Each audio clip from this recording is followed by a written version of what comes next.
ಈ ದನದ ಮಾಂಸ ಎಲ್ಲಿ ಹಾಕಬೇಕು, ಹಂದಿ ಮಾಂಸ ಎಲ್ಲಿ ಹಾಕಬೇಕು ಹೇಳುವಂಥದ್ದು ಒಂದು ವರ್ಗ ಅದು ಕೆಲಸ ಮಾಡ್ತಾ ಇತ್ತು. ಅದು ಯಾರೊಂದು ಯಾರಿಗೂ ಗೊತ್ತಿಲ್ಲ. ಜಾಸ್ತಿ ಒತ್ತು ಮುಸಲ್ಮಾನರು ಮಾಡಿದ್ರೆ ಜಾಸ್ತಿ ಒತ್ತು ಕೊಡ್ತಿದ್ದೆವು. ಆಗ ಹಿಂದೂಗಳನ್ನು ಕಮ್ಮಿ ಇಲ್ಲ, ಎಲ್ಲ ಒಟ್ಟಿಗಿದ್ರು. ಆದ್ರೆ ನಮ್ಮ ಕಣ್ಣಿಗೆ ಕಾಣ್ತಿದ್ದಾಗ ಸಾಧಾರಣ ಮುಸಲ್ಮಾನರು, ಯಾಕಂದ್ರೆ ನಮ್ಗೆ ವಿಷು ಬೇಕಾಗ.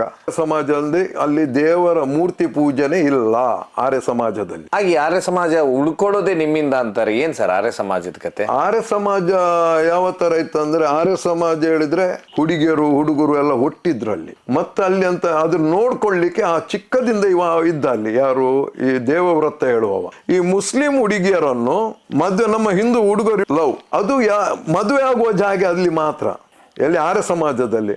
ಅಲ್ಲಿ ಬ್ರಿಟಿಷ್ ಗವರ್ಮೆಂಟ್ ಇಂದ ಅಲ್ಲಿ ಅದಕ್ಕೆ ಪರ್ಮಿಷನ್ ಉಂಟು. ಅಲ್ಲಿ ಮದುವೆ ಆದ್ರೆ ಅದು ಸುಪ್ರೀಂ ಕೋರ್ಟ್ ತನಕ ಅದು ವ್ಯಾಲ್ಯೂಡ್, ಅದು ಅಲ್ಲಿ ಆಗುವಂತ ಮದುವೆಗೆ. ಈಗ ಪಾಪ ಅವನ ಲಾಸ್ಟ್ ಪರಿಸ್ಥಿತಿಗೆ ಊರಲ್ಲಿ ದುಬೈ